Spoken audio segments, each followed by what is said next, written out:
Hi, I'm Rocket, and welcome to a Whiteboarding with Rocket.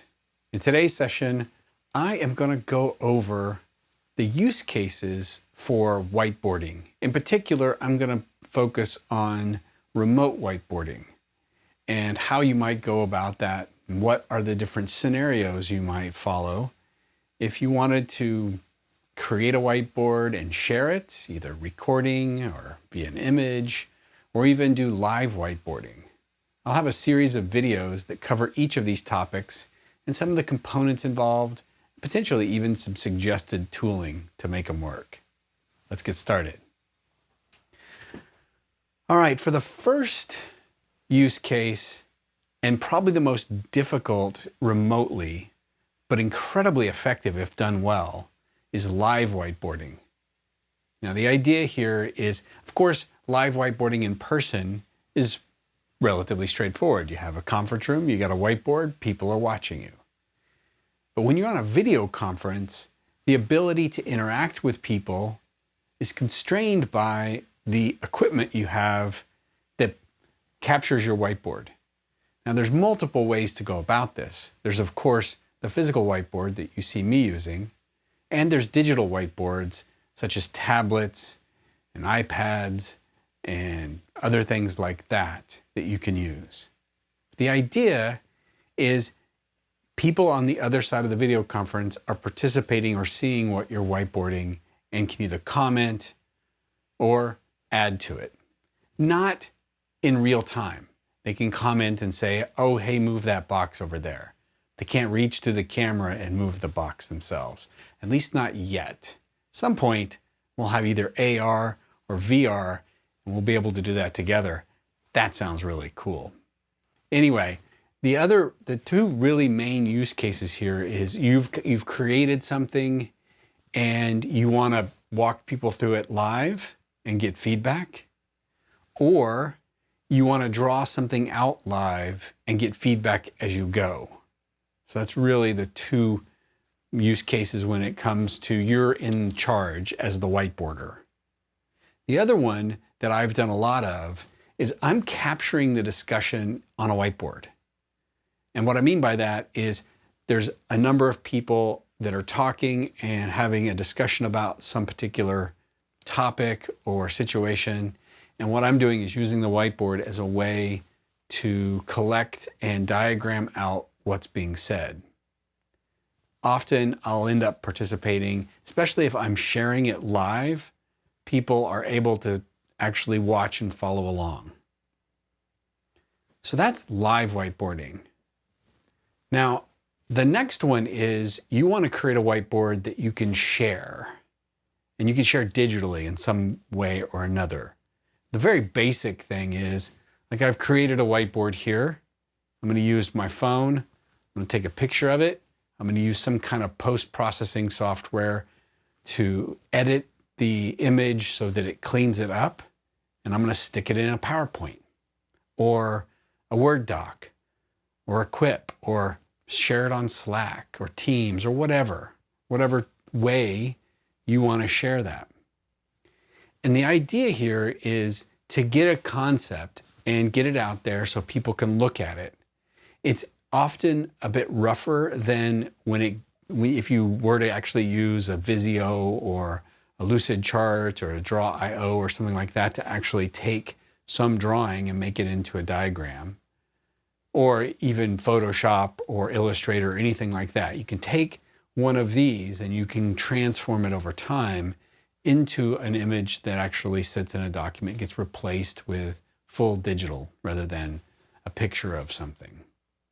This can be effective, especially as if you're on something that's long running and you want to take, like if I wanted to take this right here and turn it into a Quip or a PowerPoint slide, it's not hard to do. It's not hard to make this on PowerPoint in the first place, but in some cases it doesn't look as good.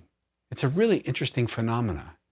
Anyway, I don't want to spend too much time here because this is relatively straightforward. You want to create something that you want to share or collaborate with.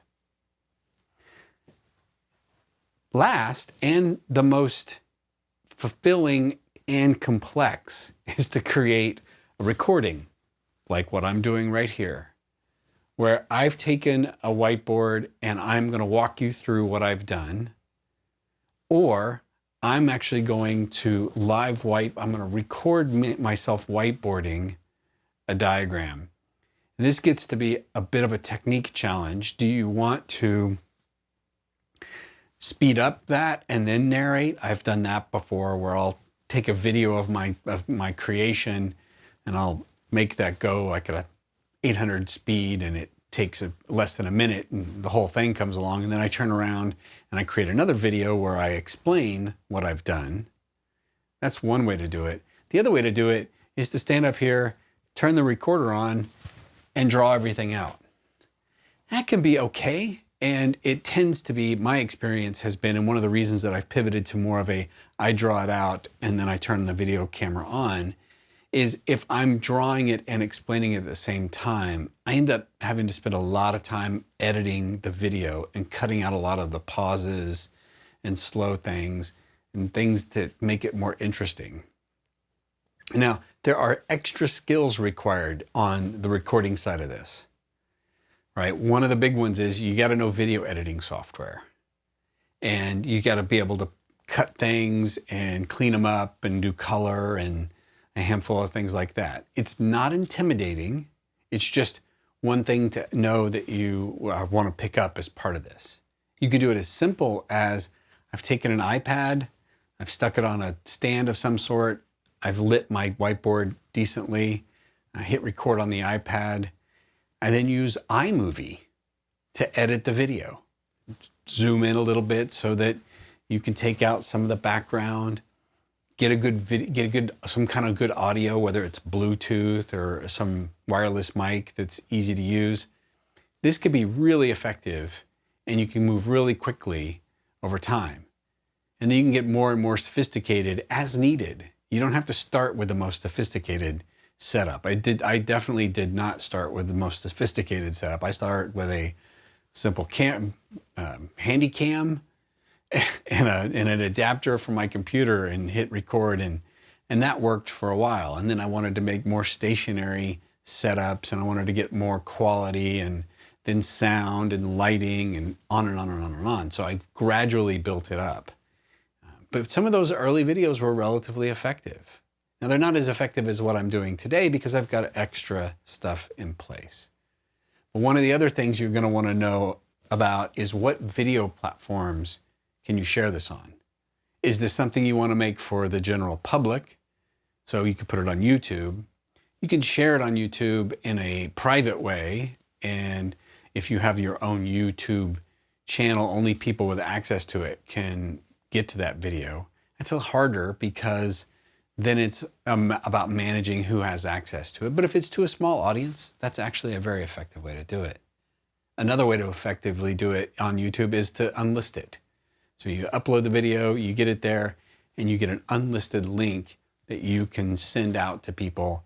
And if you have the link, you can watch it. And that works pretty well. There's other video editing or video distribution platforms out there, Vimeo and others. And your company may have one. I know Microsoft has its own platform. If you work at Amazon, it has its own platform. And many companies have their own thing inside that you can share your videos on. It's incredibly effective for not just whiteboarding, but think about that if you record your screen using something like Camtasia and you want to do a narration. Having a video sharing platform makes a huge difference. Anyway, these are the 3 use cases that I'm going to cover over the next series of videos. I'm going to explain each one of these and dive in a little bit on the moving parts required to make each of these work. I'm Rocket. This has been another Whiteboarding with Rocket. Take care.